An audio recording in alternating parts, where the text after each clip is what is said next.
Hello, let's start now. This is again Data Analysis 2. Well, it's actually Data Analysis, the introductory session, and we started with Data Analysis and the last semester. Now we continue with that, and we have the same book, so there is nothing what we have to separate or we would add to that. So we still are into the introductory part of that data analysis or data science. However, I think that we should call it data analysis right now.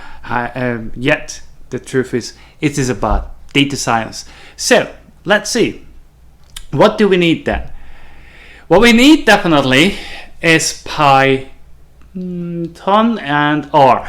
Now, after you install Python, I asked you before to install PyCharm. Now I do ask you to continue your work not on PyCharm if it's possible, but on Anaconda Spider. Okay? Why? Because it's easier to use perhaps for the future as well. And it has all the graph, all the plots, which are not available on PyCharm. And I mean the free version of PyCharm. Right, let's see.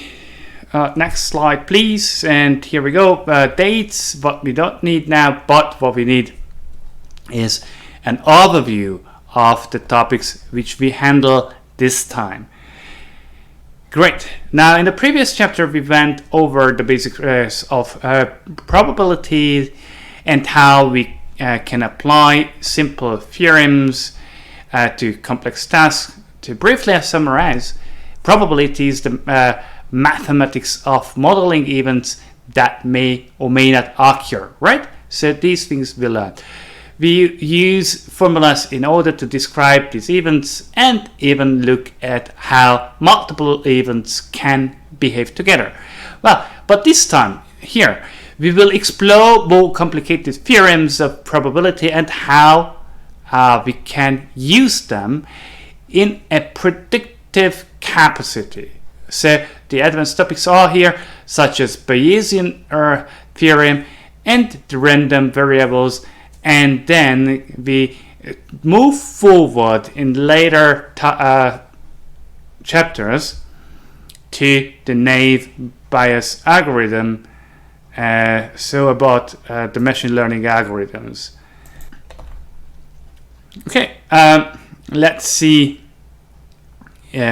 So this chapter will focus on some of the more advanced topics in probability theory, including the following: exhaustive events, Bayes theorem, basic prediction rules, random variables. We have one more definition to look at, so we have to look at the collectively exhaustive events.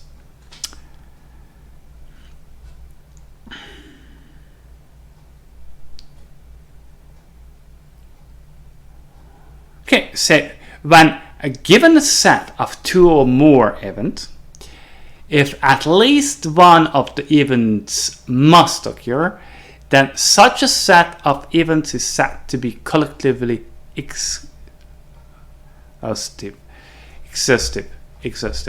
collectively exhaustive.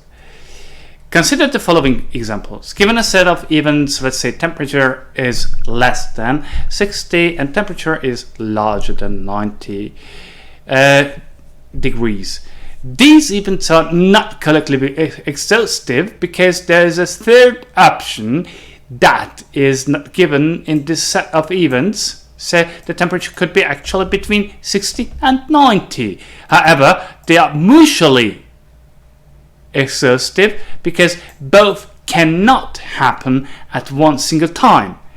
Now, in a dice roll, the set of events of rolling 1, 2, 3, 4, 5, or 6 are collectively exhaustive because these are the only possible events and at least one of them must happen. So we can continue now with the Bayesian ideas, so revisited. Before this chapter, we talked about briefly about Bayesian.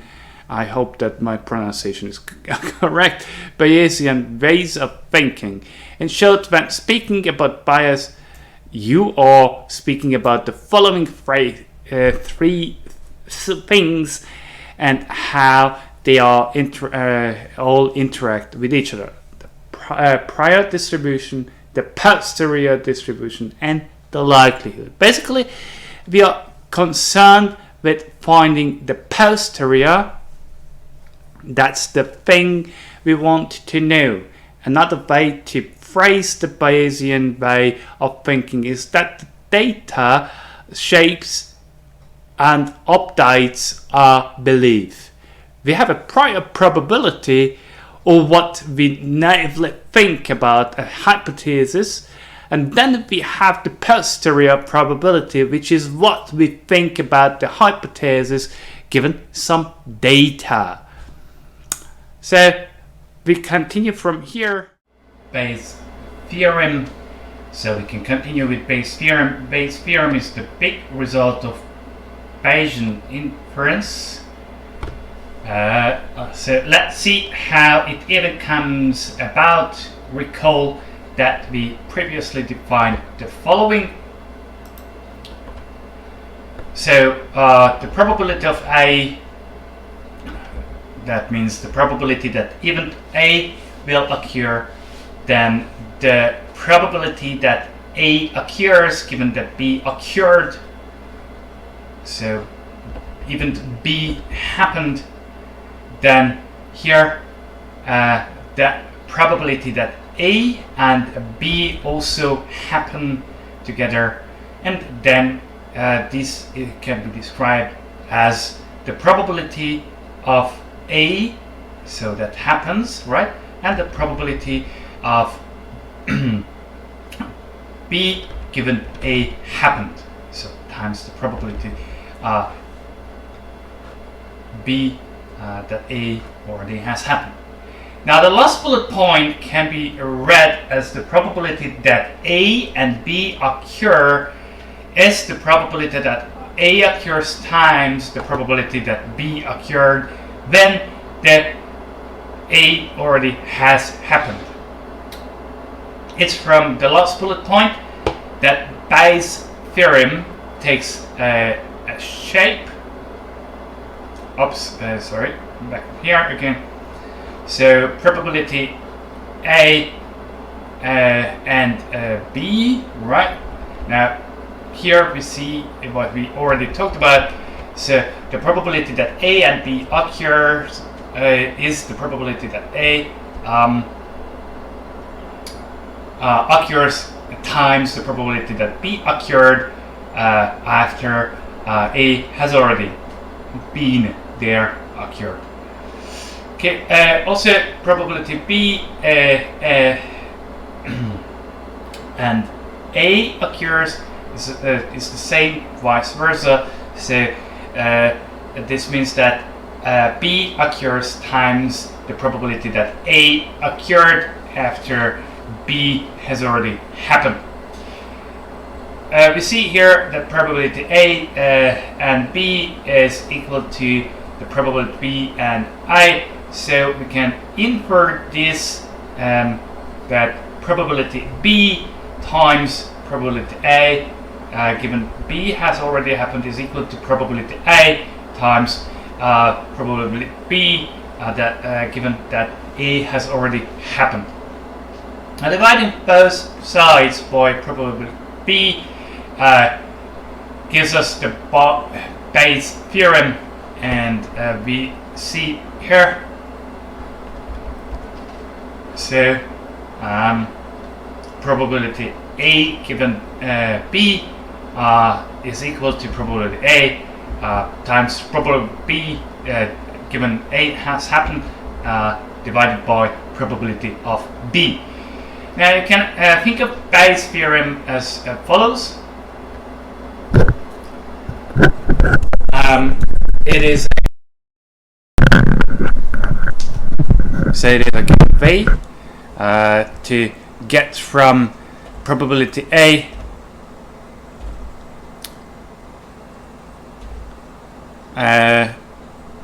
given B to probability B given A. If you only have one of them, it is a way to get probability A given B if you have already known probability A without knowing B. So let's try thinking about Bayes using terms of hypothesis and data. Suppose H is equal to your hypothesis about the given data and D equal the data that you are given. So Bayes can be interpreted as trying to figure out the probability of H given the probability of D, so given the data at hand. And we can use then, so we can replace everything here into the Bayes theorem as before. So here is it.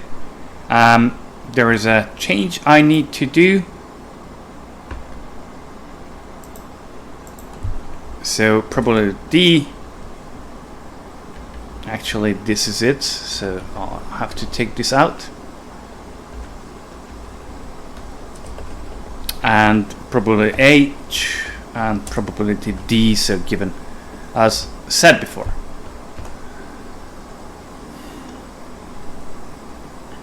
Let's continue after the update. Now,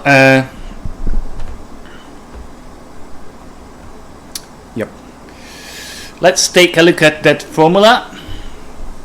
So probability H is the probability of the hypothesis before we observe the data called the prior probability. So it's a hypothesis, that means that we assume something, right? That means this is a prior probability. And then we know that posterior. How do we know it? We know probability of H given the data D, right? So this here is what we want to compute the probability of the hypothesis after we observe the data called the posterior. And the probability of D is that if the given H, so hypothesis, is the probability of the data and the given hypothesis, and this is the so-called likelihood, and probability of data is the probability of data under any hypothesis called the normalizing constant. This concept is not far off from the idea of machine learning and predictive analytics. In many cases, when considering predictive analytics, we use the given data to predict the outcome. Using the current terminology, so H hypothesis can be considered our outcome, and P, so HD, so P probability of hypothesis given data, so the probability that our hypothesis is good, true, given our data, is another way of saying what is the chance that my hypothesis is correct given the data in front of me. Okay, let's take a look at an example of how we could use a Bayes formula in the workplace. So consider that you have two people in charge of writing blog posts for your own company. L stands for Lucy and A stands for Avinash. And from past performance, you liked L's, so Lucy's work to up to 80%, and 50% of Avinash, so A work, is seen as liked. A new blog post comes to your desk in the morning, but the author isn't mentioned you love the article very much, you give even an A plus for that, what is the probability that it came from Avanesh? That's the question, and each blogger blogs at a very similar rate. So before starting, let's do what any experienced mathematician would do. Let's write out all the information as shown. So hypothesis, the block came from A. So we believe that the block came from Avanesh. Let's see the D as data. We see we loved the blog post, or the bots loved the blog post. And now let's see the probabilities. So probability of the hypothesis given that you loved the article, so probability of that it came from Avanesh. Now probability of loving it given it came from Avanesh, and then the hypothesis say the chance that an article came from Avanesh again, and the probability that you loved the article. Now note that some of these variables make almost no sense without the context. So PD, the chance that you love it, the probability that you would like it, is a weird concept, but yes, in the context of Bayes formula it will be soon relevant. Now also think about that in the last two items, so let's get back to the two items, that we assume nothing else. PD doesn't assume the origin of the blog post, and think of PD as if an article was plopped on your desk from any unknown source. What is the chance that you would have liked it? Again, might sound weird, but yes, what is the chance? So what we want to know is PIHD, so the probability of our hypothesis given data already. So let's try to use Bayes theorem as shown here.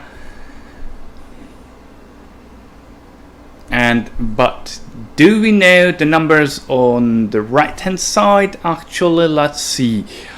Right now, PH is the probability that any given blog post comes from Avanesh, and what we know that each blog poster or blogger writes at a very similar rate, so we can give a 50-50% chance, so 50% or 0.5. Now let's see what about PDH. Now this is the probability that you love a post from Avanesh, which we previously said, and here is it. So where is it? It's 50%, right? So we have that too. PDH, we have the PH. Now the question is PD. This is interesting. This is the chance that you love an article in general. It means that we must take into account the scenario whether the post came from Lucy, so L, or A, Avanesh. Now if the hypothesis forms a set, then we can use our laws of probability as I mentioned in the previous slide.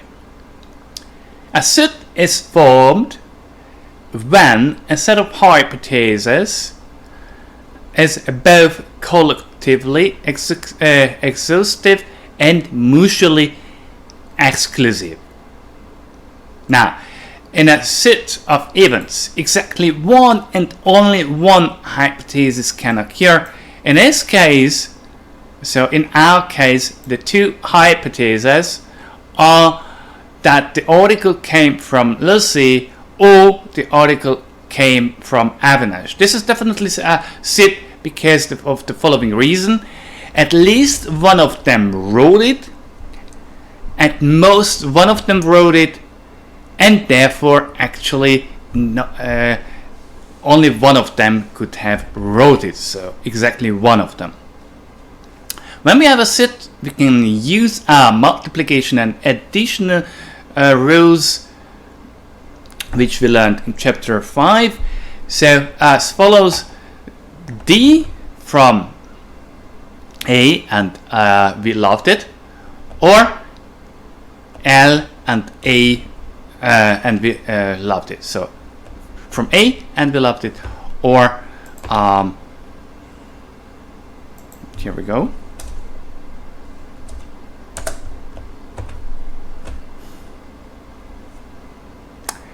And then we continue with the probability D. So the probability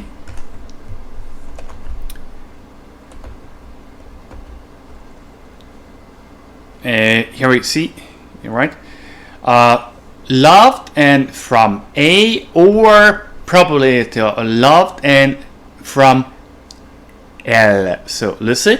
Now that means the probability equal of data is equal to P from A times loved when already came from A, plus probability from L times loved when it comes from L, so Lucy. So let's start. P, here we go.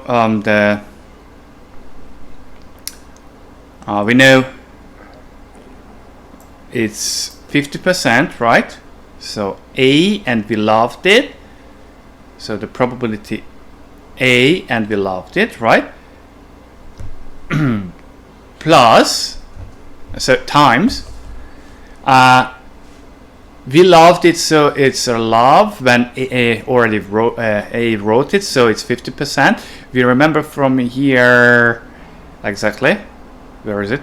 So here 50% we like and 80% we like, and we move forward. So this is the 50% writing rate, so similar writing rates we have, so 50% here times 80%, and we come to a PD of 65%.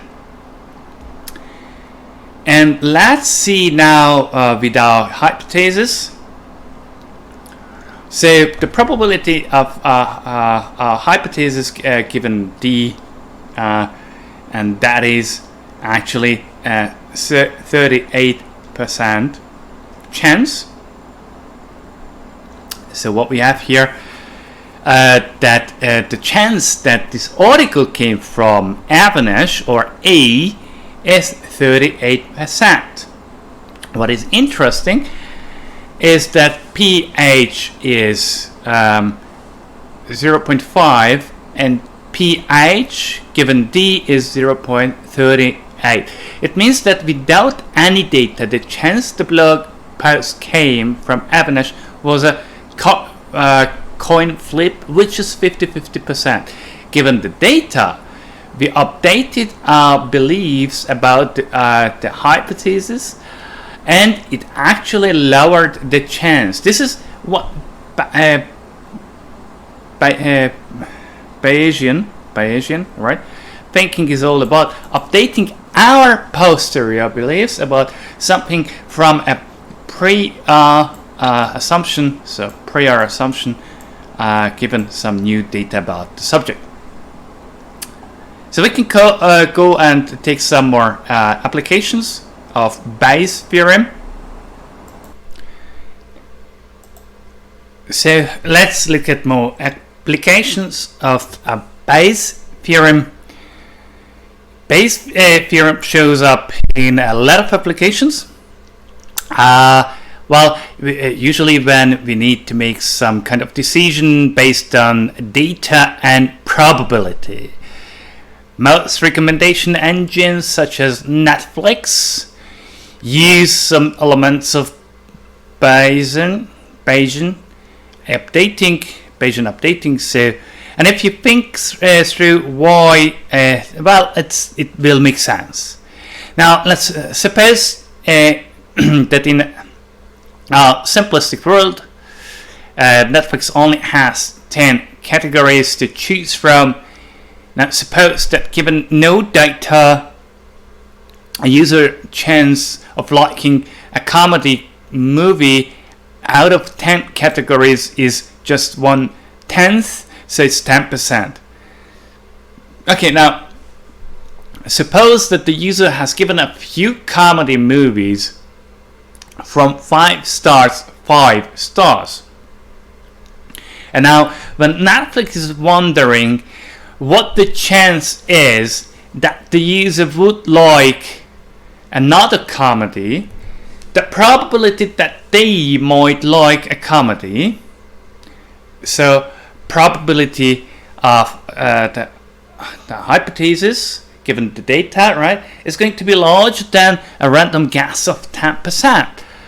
Let's try some more examples of applying Bayes' theorem using more data, and this time let's get a bit grittier. Right, here is the example Titanic. We know this is a very good example. Actually, we used a Titanic example earlier, and now we also see how we can use it in our spider anaconda, and that's what I will do now. So I open up my spider anaconda to work with. Okay, we can continue our work. Let me see how I could make the text size bigger. I completely forgot it because I haven't used it during the recent times.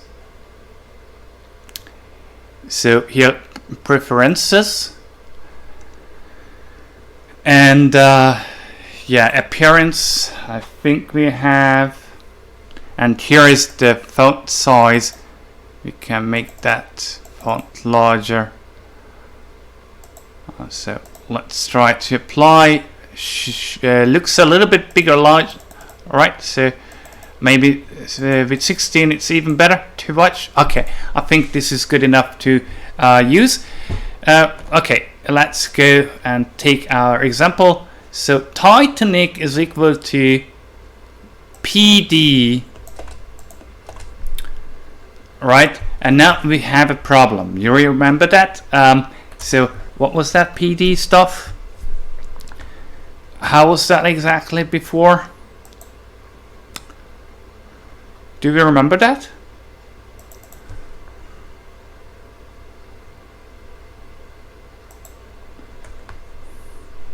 So I think we need import pandas as PD, then we can use the PD read CSV. Let's check it out if that would work. And you see syntax error, invalid text. Reason is because this must be up here, right? And hopefully this time it would work. Well, not yet. And you see again one more problem is that this HTTP hasn't been completely selected as string file, and now it is, and this basically syntax error disappears immediately. And now what we can do is the following. So let's take from Titanic.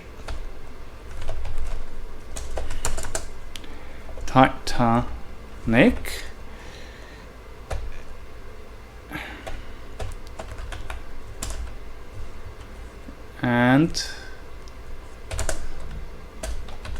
survived, and let's look at the head this time.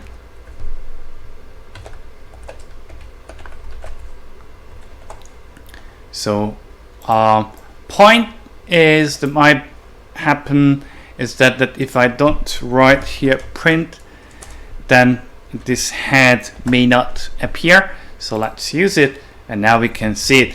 And our book says that we see here male, female, and so forth and so forth. So male 0, female 1, 1, 1, and 0.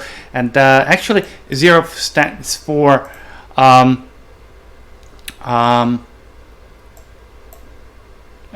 not survived, and 1 stands for survives. So yes. And here we can continue now. In the preceding table, you see here, right? Each row represents a single passenger on the ship. And for now, we are looking at 2 specific features: the gender of the individual and whether or not they survived the sinking of this Titanic ship. For example, the first row represents a man who couldn't survive, while the fourth row with index 3, right? So index 0, index 1, index 2, index 3. So fourth row represents a female, actually, who survived. So let's start with some basic explanation. We can start by calculating the probability that any given person on the ship survived, regardless of the gender. To do this, we will count the number of ones or yeses, right, in the survived column, and then divide this figure by the total number of rows. So the total number of passengers as shown actually here. So let's do it. Now rows, float, Titanic, shape, yep. Let's also check out num rows, print num rows.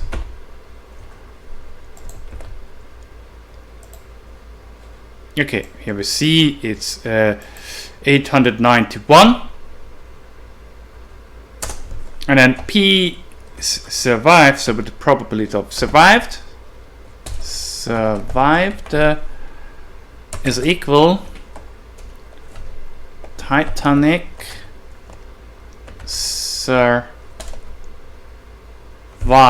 We see that here, right? So we see the column name, and it's equal to 1. And sum. This is how we can sum up them. And let's also print out P survived.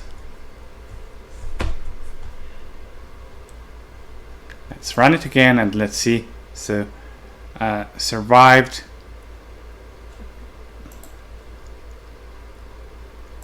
We see 342 people, but we need the probability. That means we have to divide it by num rows. And we see now 38%. And now we can actually vice versa calculate the opposite of it. So P not survived. So 1 minus P survived is not survived, obviously. So we can run it again and we get 61% together. So 38 to 62% actually, roughly.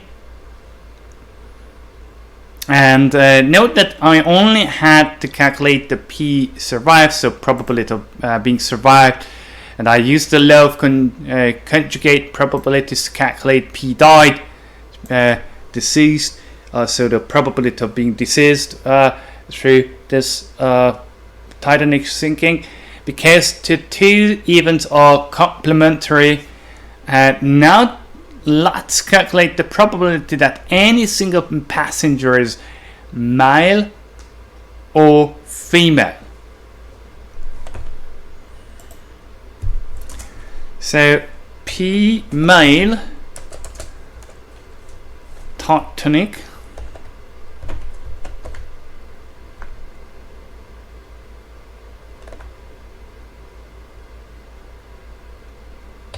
Sachs equal male, right? So let's sum it up. And we can divide it by, again, the number of rows, and then P female, again we can calculate 1 minus P male, and we can print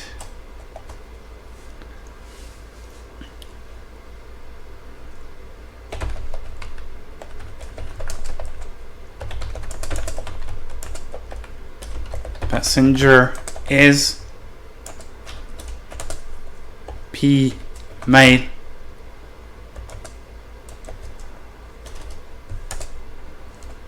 and hopefully this works. I forgot it actually. I hope it works. And probability of being a male, a female, so female passenger is the probability of being a female. Okay, and this is it, and I think we can stop here. Hopefully the row break works. Yeah, here we go. The probability of being a male passenger is doesn't.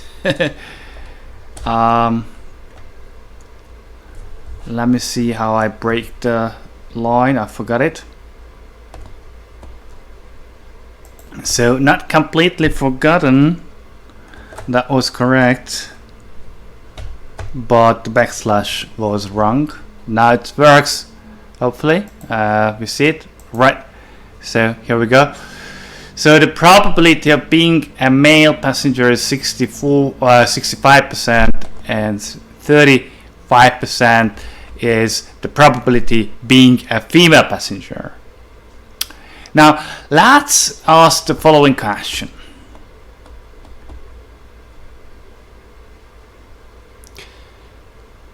Did having a certain gender affect the survival rate? That's a very, very good question indeed. For this, we can estimate the probability survived given the survived person is female, or the chance that someone survived given that they were a female.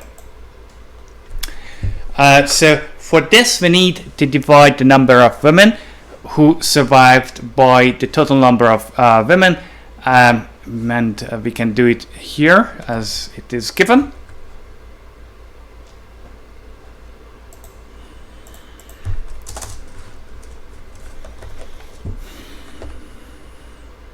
Number of women Titanic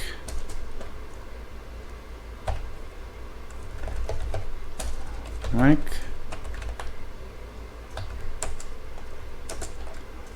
female, and we use the shape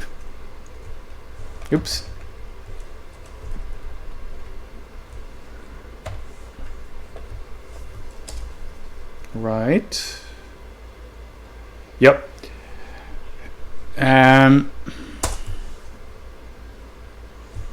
So print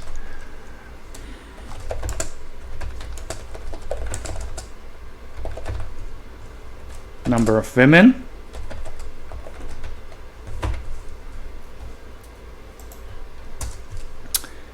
and women who survived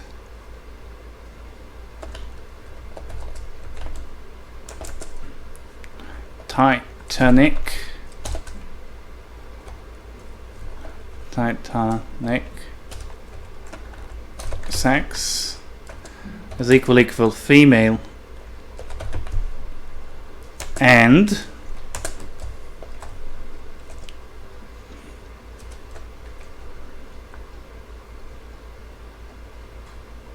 actually I can say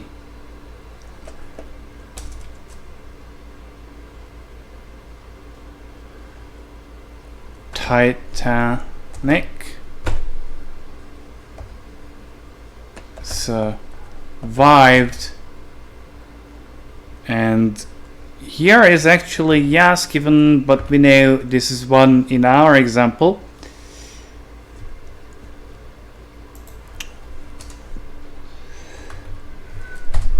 Yep, and shape is as we had before done. And then let's to print women who survived. So survived women and P survived given women. So given that person is a woman, sorry, we can do then now women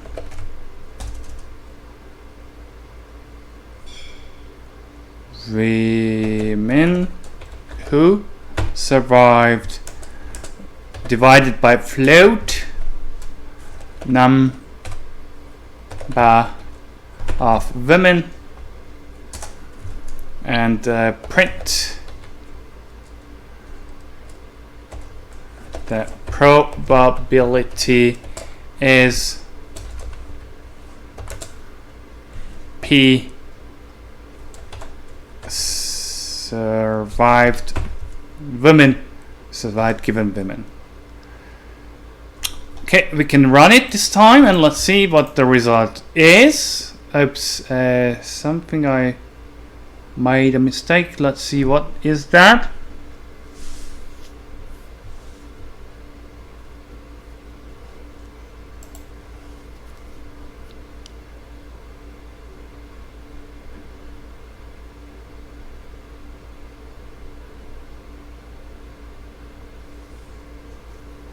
We know the total number of women, 314.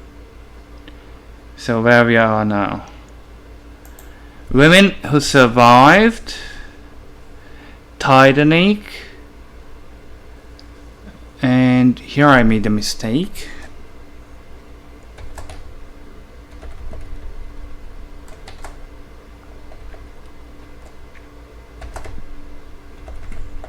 And now hopefully that mistake is corrected.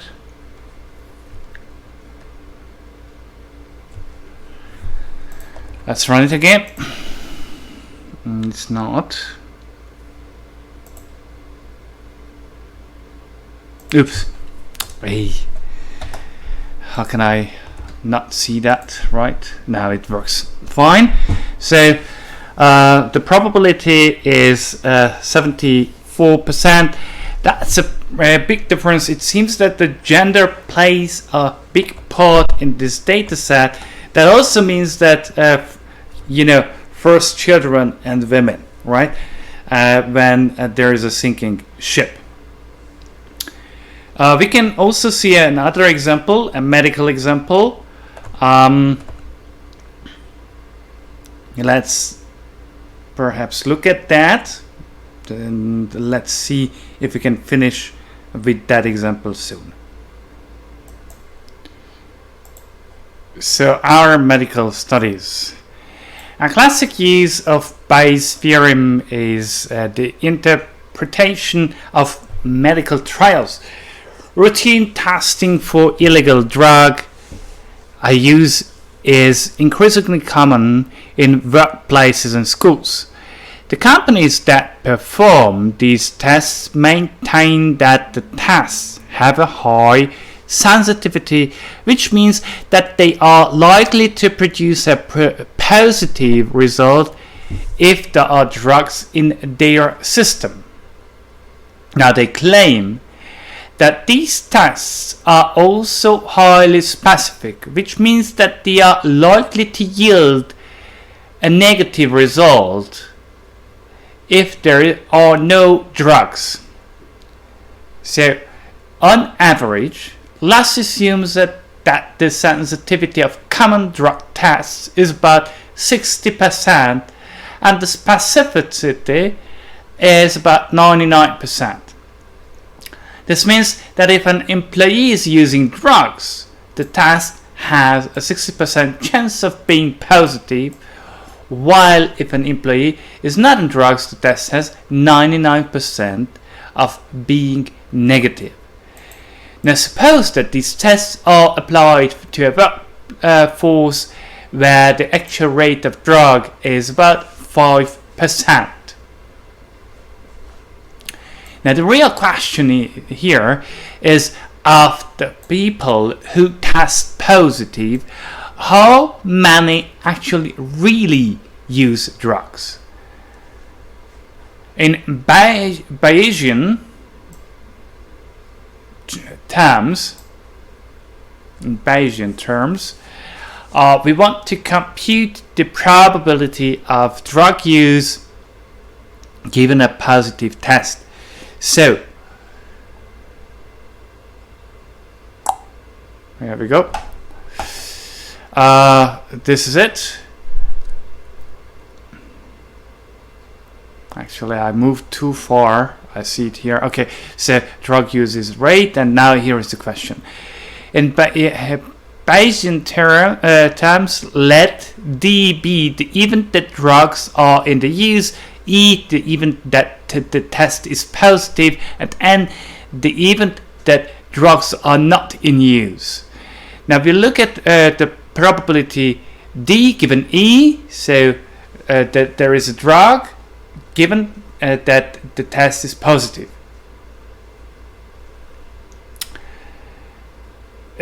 So what we need is the probability of D, so drugs, given the test is positive, and we use the Bayes theorem in this way. So the prior PD as the probability of drugs used before we see the outcome of the test, which is 5%. The likelihood probability of E, so that the event is positive given the drug use, is the probability of a positive test assuming drug use, which is the same thing as the sensitivity of the test. So the sensitivity is about 99%. That's what we said. Now the normalizing constant PE is a little bit trickier. We have to consider two things: probability A and E and D, and as well as probability E and N. And basically we must assume that the test is capable of being incorrect when the user is not using drugs. So here we see our test. So PE is equal to PE and D, or PE and N. So PD times PED, so that's what we find out. Okay, so the sensitivity test, let's see that exactly here. So that is PED, that's the sensitivity test. the likelihood, sorry, which is the sensitivity test. So the likelihood that is 60%, sorry, right? And then 99% is the being negative. So here we have it, that the event is positive given it's no drug use. So here we get 0.1%, obviously. Then this is what we call the event the drugs are used. So 5% times the likelihood, so 60%, times 95%, which is complementary, right? Complementary, times 0.1%, which is mentioned. So not 0.1%, sorry, 1%, which we mentioned. So it's 3.95%. This is what we get, and so the original equation becomes as follows. So 6 times 0.5. Here we go with the Bayes theorem, right?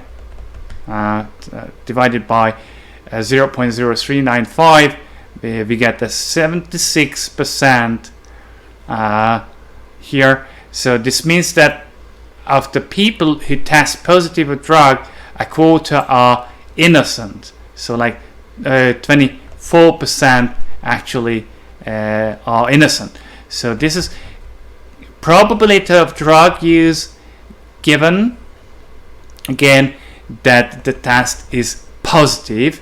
It's 76%. So from here we count, we start and we work with random variables. We will look at them and what they are and how what types we should know. Again, let's take a very short look at the material which we handled today. So we started with the mutually exhaustive events, why they are like that, and collectively exhaustive events as well. Then we looked at some words, the prior, the posterior, and the likelihood and normalizing constant, so that we understand how Bayes theorem works. And then from the Bayes theorem we started to use some examples. The first example was about bloggers. The second example was about the Titanic event, which we actually programmed by ourselves as well, as you see here. And then the last example was about medical studies. So here, again, as I said, the question is how many actually use drugs and how many are innocent. And we saw that the innocent rate is 24% from those of drug users, or actually, having a positive test. So that's it for now. We can continue the topic, so chapter 6, with random variables the next time. Thank you very much for your attention, and please also do the programming part. Bye for now.